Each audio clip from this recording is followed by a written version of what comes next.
China and the U.S. have been giving markedly differing stories to the World Trade Organization as their trade war rumbles on. Why the discrepancy in facts? And as Donald Trump's former personal lawyer has jumped camps and released a seemingly damning recording of a conversation he had with Trump, how much political damage has been done? Welcome to The Point, live from Beijing. I'm Li Xin.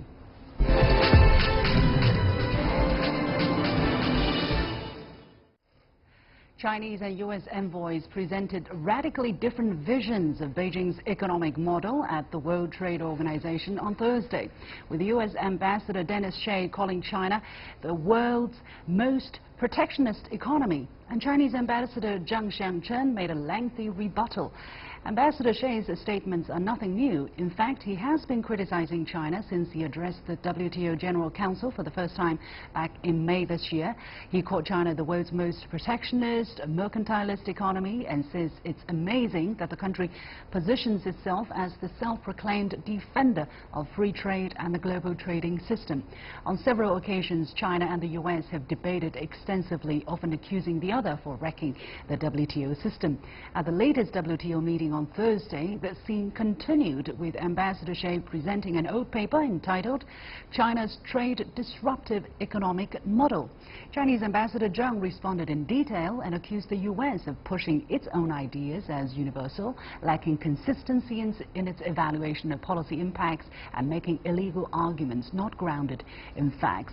WTO Director General Roberto Azevedo has called for more dialogue to reconcile differences. So who is turning the truth upside down?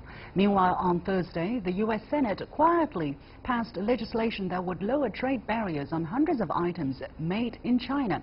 With no debate, the Senate unanimously passed a bill that would cut or eliminate tariffs on toasters, chemicals, and roughly 1,700 other items made outside the U.S. Nearly half of those items are produced in China, according to Reuters.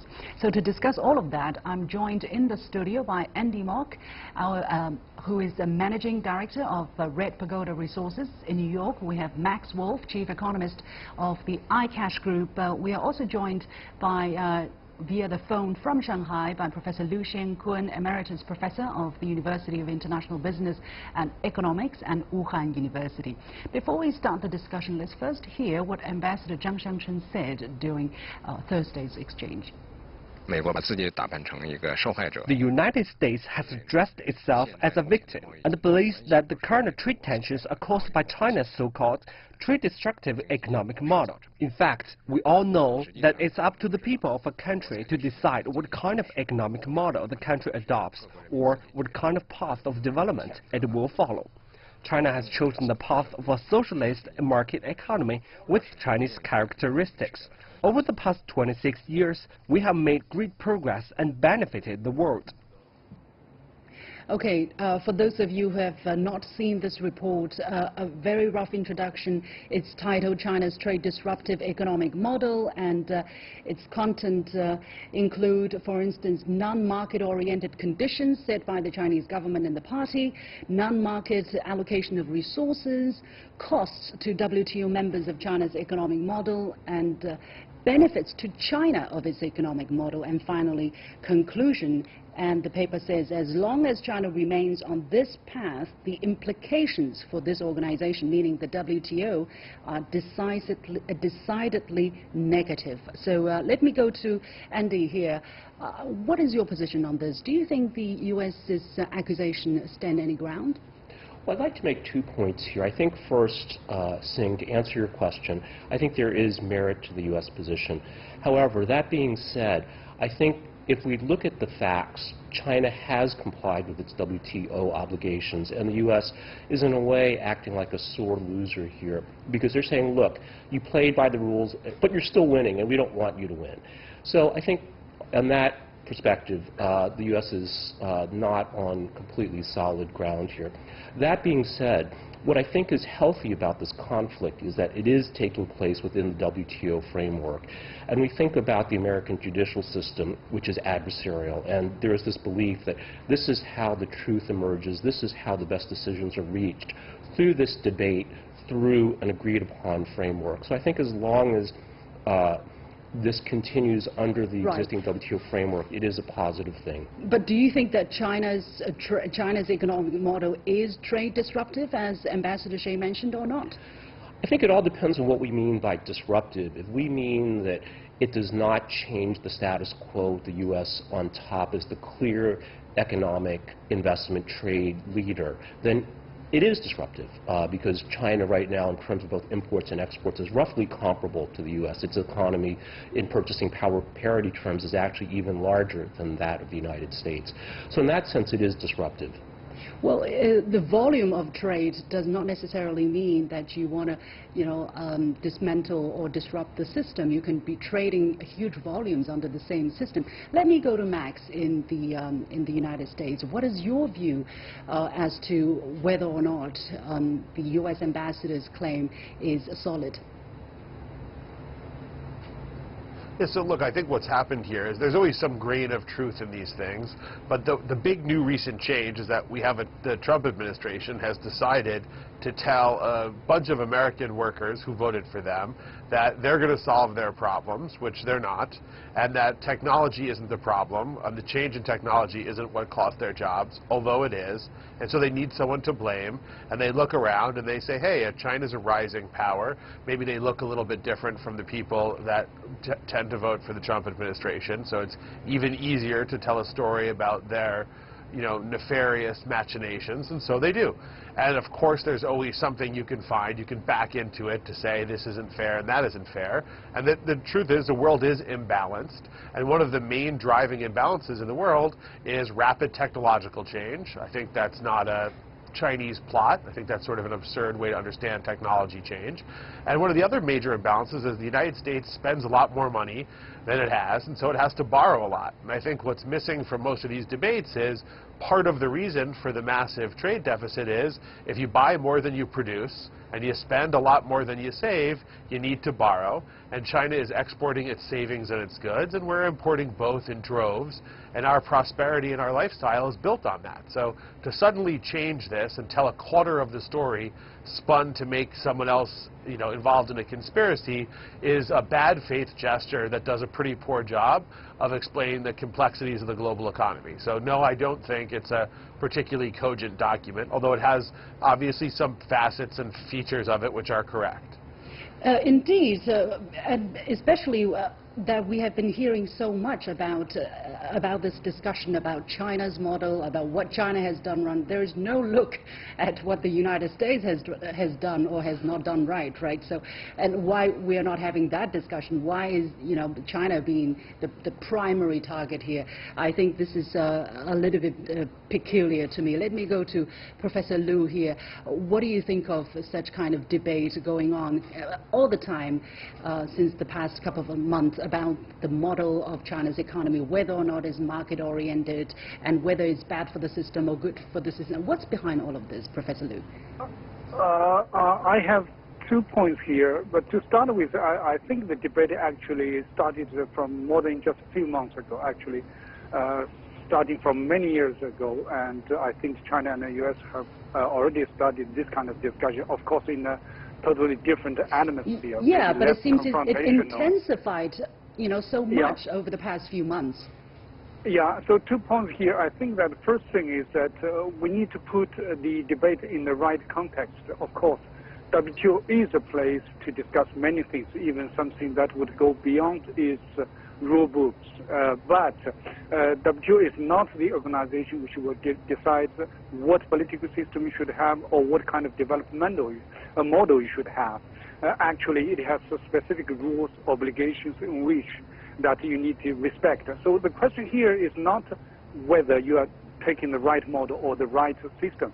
The question is always, by pursuing that kind of system or that model, whether you are violating WTO rules or whether WTO is in a position to make a judgment on such kind of actions you are taking.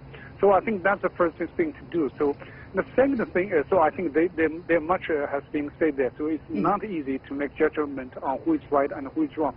But the second thing, that more positively, I think that this rebuttal, this kind of discussion, even more intensified, is welcome in the WTO, because we think that all these things, anything about what China and the U.S. have been discussing or debating, WTO is always the right place to do. So both U.S. and China, as the two biggest players in the system, are doing this. I think it is the right thing. So we should encourage them to do that, even we may disagree or we may dislike what they say. But Professor Liu, yeah, absolutely, and I think it's good that you get all the grievances, all the things you wanted to say all these years, you get it out in the open, and China is giving its reply. It's forced to think soberly and give its replies based on facts. But Professor Liu, exactly what is China's economic model? Is China's a market economy, or is it China? How does China define its own economy? I mean, China has always declared itself as a market economy, of course, with socialist characteristics. I think are these two mutually exclusive? No, for me, I don't think so. For me, I mean, whatever you call it, how you do it, how you develop your system, WTO has nothing to judge on that. The question is always the way how you pursue that kind of system, that kind of model, whether it is violating WTO rules. But that would take a lot of, how to say, more than us and more time for us to make the right judgment. Yeah, Andy, you wanted to add something here. Go ahead. Well, I'd say here that it's very important to distinguish that the market is actually a tool. And here I think that the U.S. philosophically has a problem because it has this fetish of worshiping markets. But if we look at the statements under Xi Jinping thought on socialism with Chinese characteristics, that first, the market plays a vital role, but it is not the end-all and be-all of the economy or the country. So I think that's an important distinction to make, that if we're very pragmatic, why do we want markets? Because it's generally recognized that markets do the best job of allocating resources for the greater good of a country. But what is the definition of a market economy? Do we have a universally recognized definition of that you can only be 100% market driven, otherwise you're not market economy, or 80% driven, or 75% driven? Max in New York, what is your take on this? Yeah, so it's a great question. The market definitions are highly inflected, so there is no objective and universal definition of a market economy, and we should keep in mind that these are all continuums on a grayscale. Nobody has 100% market. No one lets you buy and sell babies or nuclear weapons or all kinds of products which would be required for a perfect free market. Markets are constrained, and they're one of always several ways that a society distributes wealth and opportunity, right? So some markets, some not. Public education, public roads, public health care in most countries, lots of things are non-market. And the other thing is that accusing other countries of being insufficiently market has been a historical game that the U.S. has played to limit access to American markets or to jockey and support or hamper political allies or foes. And unfortunately, it's often had more to do with who we're happy with and who we're feuding with around the world than any scientific assessment of an internal economic distribution system. And I think, unfortunately, we do no service to the debate as a country when we again use it for a narrow political purpose and not as a truly studied or scholarly understanding of different economic systems. And this is remarkably similar to the debate with Japan back in the 80s, I would add. Okay, we have to leave it there, but maybe just one really last sentence to go to Professor Liu. Exactly what should be the criteria of whether a country has been good or has been beneficial to an organization or not? What should be the criteria? I think I agree with Max that like on market economy, there's no universal or 100% objective criteria. But the key question here is that the members should sit down and discuss whether the WTO rules or the commitments are honored. The same thing, even that we may disagree with each other, and we may agree that, okay, the rule book is not enough now to discipline some of the actions. So let's sit down, discuss, negotiate, keep the system going. That's the key, and that's missing out. Okay, thank you very much. We have to leave it there. Professor Liu Xiankun, Emeritus Professor of the University of International Business and Economics and Wuhan University, Andy Mark, Managing Director of Red Pagoda Resources, and Max Wolff, Chief Economist of the Icash Group. You have been watching The Point with me, Liu Xin. We'll take a short break, but when I come back, I'll be asking, as Donald Trump's former personal lawyer has jumped camps and released a seemingly damning recording of a conversation he had with Trump, how much political damage has been done? Stay with us. So, President Trump's former personal lawyer, Michael Cohen, has released a secret recording of a conversation in which Trump appears to have knowledge about hush money payments to a former Playboy model who said she had an affair with him. The recording was made by Cohen two months before the 2016 election, when they talked about a front company to make payments to a former model, Karen McDougal. On the recording, they appear to talk about buying the rights to her story from a potential publisher. Trump was heard to have said in cash before Cohen responded no, no, no, and Trump then said check. Now, Trump denied the affair ever happened, and his campaign had said he knew nothing about the payment. His current lawyer, Rudy Giuliani, has insisted that no money was paid and that the tape does not, or the recording does not show evidence of any crime. Now, after a decade of as Trump's personal lawyer, Cohen is thought to have uniquely sensitive information about the flows of money and influence that permeated the Trump organization. So just how damaging is this recording to Trump and his presidency?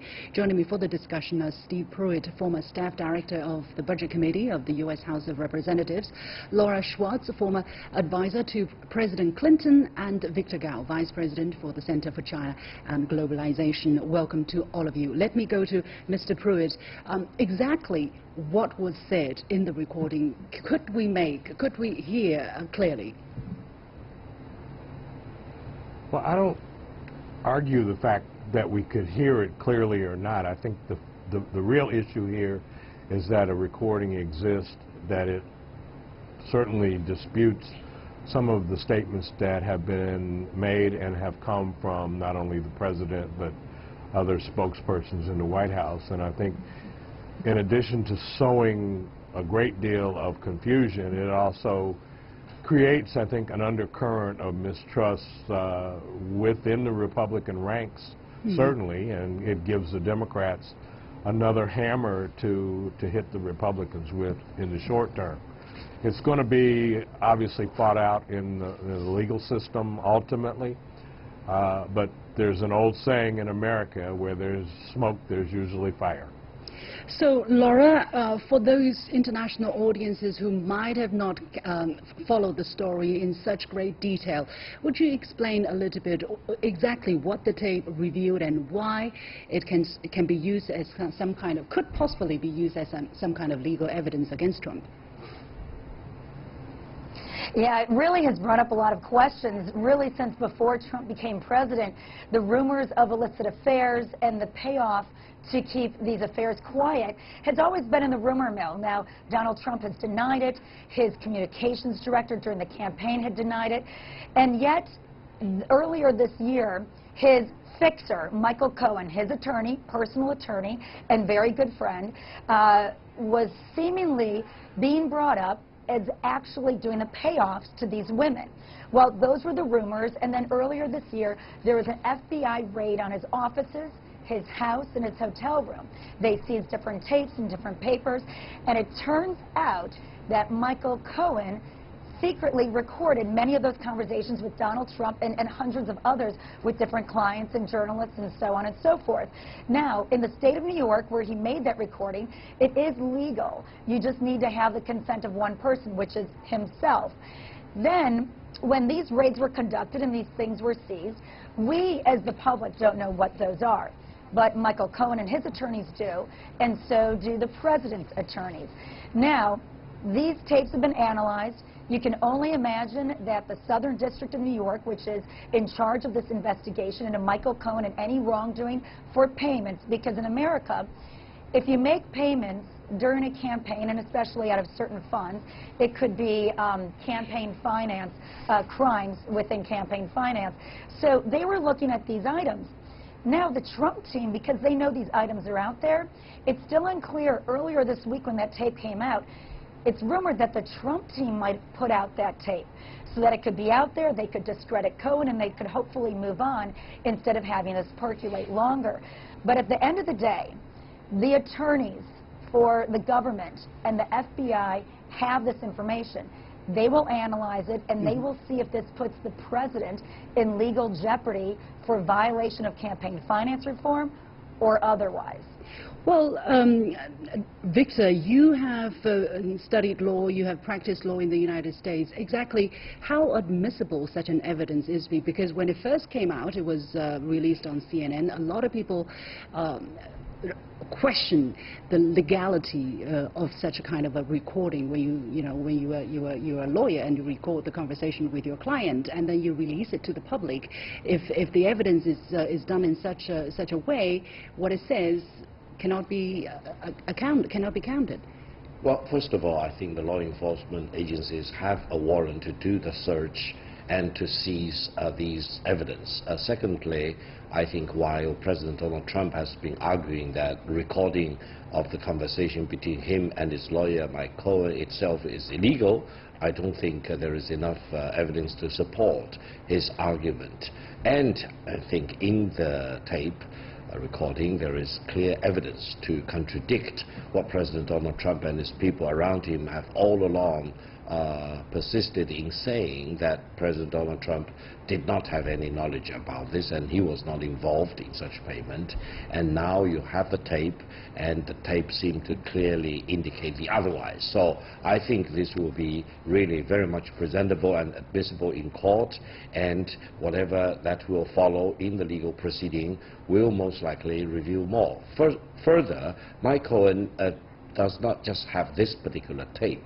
According to reports, there are about a dozen tapes which have been seized, and more recently Mike Cohen have even dropped a larger bombshell, according to the report, that President Donald Trump even knew about the meeting between the Russians and his son, as well as his son-in-law. Therefore, I think more trouble will probably come out, and the loop is closing tighter and tighter, and we all need to keep our eyes very wide open to see what exactly this will lead to in the very dramatic political drama in the United States. Right. Mr. Pruitt, some have argued that Cohen has been seeking a back-channel commitment from Trump that he would pardon him if he faced criminal charges. But Rudy Giuliani told the Washington Post on Tuesday night that discussing a pardon would be extremely inappropriate at this moment. And the president has issued a number of controversial pardons already during his current term. Do you think he could get away with issuing one on this case, though? Or is it too early to talk about it? Absolutely not. Absolutely not. I think the time for pardon opportunity probably has passed us by. I think I would just point out that as someone who was in Washington during the last sort of major presidential investigations, well, actually the last two, beginning with Watergate, we're seeing a lot more because of media coverage this time of how these kind of investigations unfold than we have seen in the past.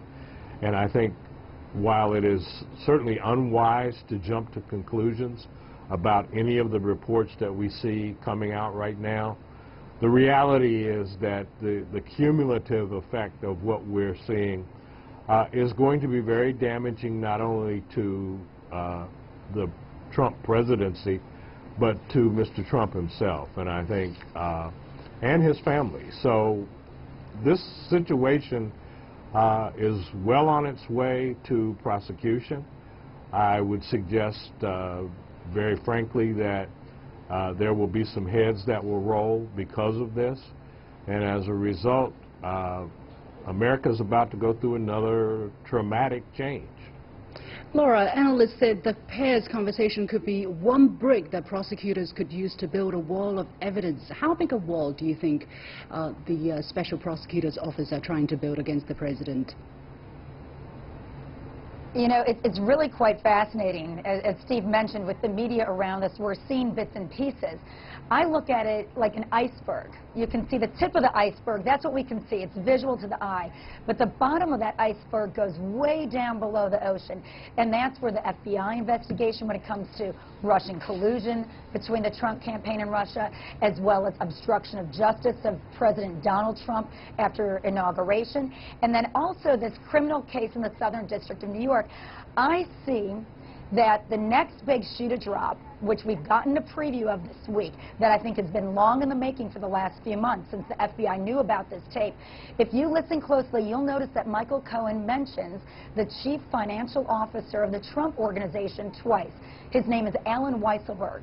He mentions that Alan will set up the company, this LLC, of which to funnel the money through to kill the story about Karen McDougal, the Playmate. Now, he mentions that name twice. Alan has been with the company forever. In fact, he worked for President Trump's father, Fred, as an accountant. He knows where all the financial bodies are buried, not just of Trump Organization, but the Trump family, the Trump Foundation. He has filed Donald Trump's tax returns on many occasions. And so there are literally hundreds of LLCs, companies, that Trump has set up with Alan Weisselberg to park his debt from other bad business decisions, to pay off many different sorts, some legal, some maybe not legal. And so we just found out that Alan Weisselberg has been subpoenaed to appear before the federal grand jury in the Southern District of New York. So I have a feeling that when you follow the money, this may very well be the focus going forward, not just, you know, infidelities and Playboy Playmates, but honestly following the money of his organization that could ultimately, I believe, take this president down. All the hairs on my body are standing up.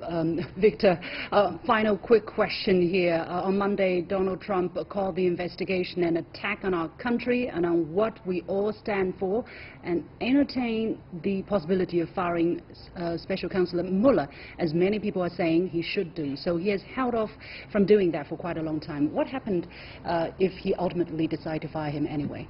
Mr. Mueller is a very noble and dignified person, and I think he has the respect of the majority of the people in the United States. Firing Mueller will be the end of the Donald Trump presidency, and it will be one of the biggest political scandal ever happened in the United States. I wish Mr. Mueller all the best, and I hope justice will prevail, and Mr. Mueller eventually will demonstrate to the whole world what exactly he has dug up for all this surrounding President Trump and people around him. Okay, we have to leave it there. Many thanks to my guests, Steve Pruitt, former staff director of the Budget Committee of the U.S. House of Representatives, Laura Schwartz, former advisor to President Clinton, and Victor Gao, vice president for the Center for China and Globalization. And that is it for this edition of The Point with me, Liu Xin. As always, follow me on Facebook and Twitter using the handle The Point with Alex. Download the application called CGTN to watch the show on your mobile devices, or go to YouTube and look for CGTN The Point. Thanks for watching. Have a great weekend.